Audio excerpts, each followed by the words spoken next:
व्रतासुर जैसा जीव भी कह रहा है, अहम हरे तव पादे कुमूलम। क्या बनना है? गोपी भरतु कमलयोर दासानुदास। हे प्रभु, मान लिया हम भक्त नहीं बन सकते, हमें मालूम है, हम जानते हैं मीरा बहुत बड़ी भक्त थी, जानते हैं ध्रुव बहुत बड़े भक्त थे, प्रहलाद भक्त थे, गजेंद्र भक्त था, पर हम नहीं बन सकते। तो हम क्या करेंगे? हमें आप कैसे प्राप्त होंगे? बोले भक्त नहीं बन सकते तो कोई बात नहीं, पर जो भक्त हो तुम उसके चरणों को पकड़ लो, बस बेड़ा पार हो जाए। दासानुदासो भवितास्मि भूयः। मैं दास नहीं बनना चाहता आपका, क्या बनना चाहता हूं? दासानुदासो, मैं आपके दासों का दास, आपके भक्तों का भक्त बनना चाहता हूं। आप भले ही गलत हो, गलत मतलब आपके अंदर भक्ति नहीं है बहुत, लेकिन आप अगर किसी भक्त के साथ निकलोगे तो लोग क्या कहेंगे? ये भी जरूर भक्त होगा। एक शराबी के साथ निकलोगे, आप पीते नहीं हो, बस उसके साथ गिलास में पानी लेके बैठ जाओ, वो शराब पी रहा है और आप पानी पी रहे हो, तो लोग क्या कहेंगे?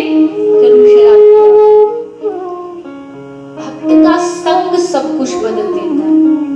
हमारी भक्ति आगे क्यों नहीं बढ़ती? क्योंकि हमारा अभी संसारियों का संग, हम संसारियों के साथ रहते तो वही चर्चा चलती, दिन रात हम संसार की चर्चा करते। एक पॉलिटिशियन के पास बैठोगे तो पॉलिटिक्स की बात निकलेगी, अभिनेता के पास बैठोगे तो अभिनय की बात निकलेगी, बिजनेसमैन के पास बैठोगे तो वही सेंसेक्स टैक्स वही सब बातें निकलेगी, और एक भक्त के पास बैठोगे तो सत्संग प्रारंभ हो जाएगा। भक्त के संग से सब बदल जाता है। एक मैं आपको साधारण सा उदाहरण दूं, जैसे हमारे हिंदी में ऐसे ही बोलते हैं, कोई डॉक्टर हो और उसकी पत्नी हो, वो डॉक्टर नहीं है, लेकिन हिंदी में क्या बोलेंगे? डॉक्टरनी है, बोलते हैं कि नहीं? पंडित की पत्नी को क्या बोलेंगे? पंडितानी, जबकि वो गुरुकुल में नहीं गई थी पढ़ने, पर उसके साथ बैठ के उनके साथ संबंध जोड़ के टैग लग जाता। मास्टर की बीवी को बोलेंगे मास्टरनी, करना वैसे अंगूठा छाप है, पर मास्टर की बीवी इसलिए उसका नाम पड़ जाता है मास्टरनी। वैसे ही आपका संबंध जब भक्त के साथ हो गया, भले अंगूठा छाप हो आप, भक्ति का कुछ नहीं आता आपको, ABCD भी नहीं आता भक्ति का, लेकिन भक्त के साथ रह करके भी आपकी गिनती किसमें होगी? बहुत बड़ा भक्त। इसलिए संग चुनो तो बहुत ध्यान से चुनो। कथा का, सत्संग का एक यही तो फायदा। भागवत तो आप घर भी पढ़ सकते हो, पर यहाँ क्या, घर में पढ़ने में और यहाँ पर पढ़ने में, सुनने में क्या फर्क है?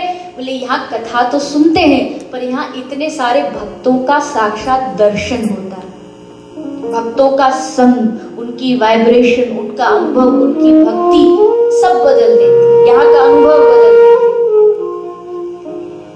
इसलिए भक्तों का संग करिए, ढूंढिए। जैसे आप मंदिर ढूंढते हैं ना, भगवान ढूंढते हैं, ऐसे भगवान के भक्त ढूंढिए। कहाँ मिलेंगे? कौन ऐसा वैष्णव होगा जिससे मेरी भक्ति और बढ़ सकती? किसी गलत इंसान से मिल गए तो भक्ति हुई है ही खत्म हो सकती। संग अच्छा करो।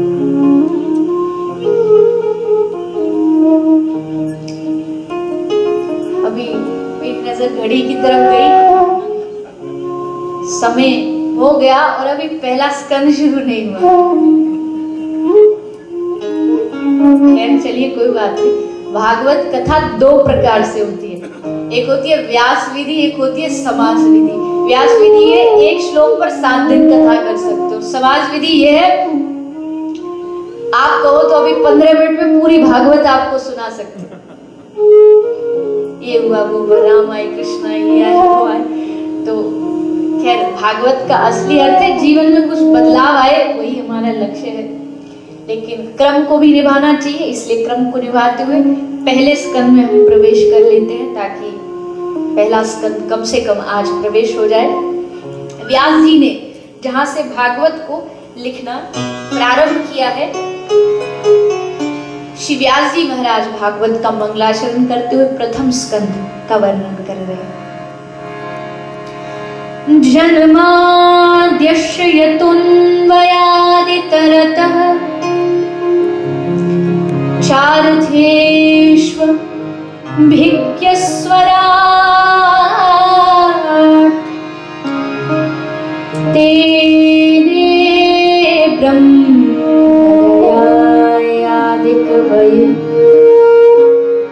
मोहयन्ति यत्सूरया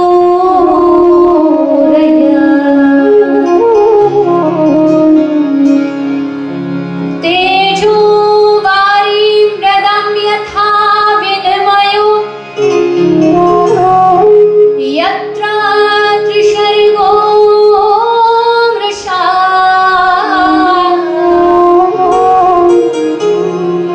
धाम्ना स्वेन सदा निरस्तु लोकम् सत्यं परं धीमहि।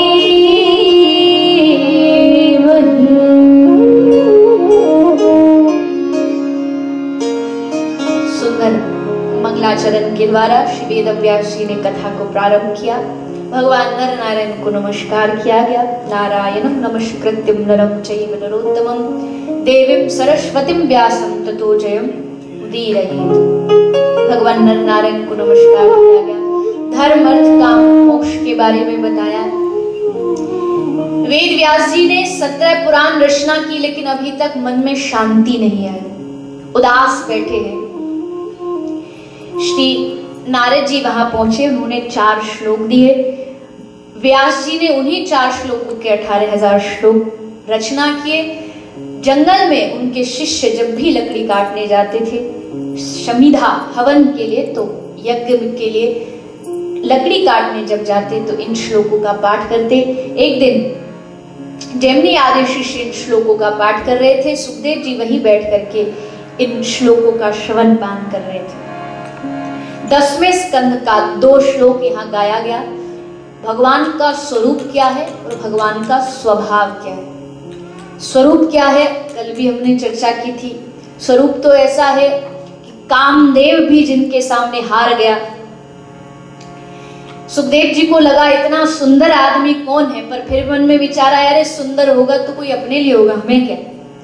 स्वभाव कैसा है, हम तो तब माने जब स्वभाव अच्छा हो। तो जैमिनी आदि शिष्य गाते, वरहापीडं नटवरवपुः कर्णयो कर्णिकारं बिभ्रदवासकनककपिशं वैजयन्तीं च मालां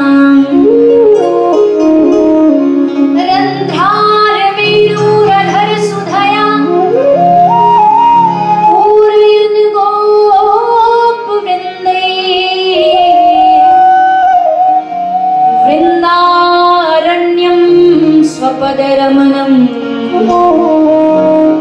प्राविशत् गीतकीर्तिः अहो बकीयं स्तनकालकूटं जिघांसयामाय यदप्यसाध्वी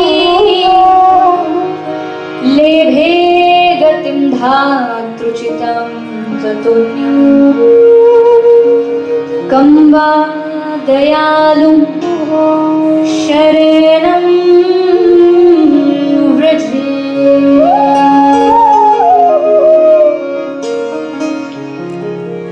वरहापीडं नटवरवपुः कर्णयो कर्णिकारं।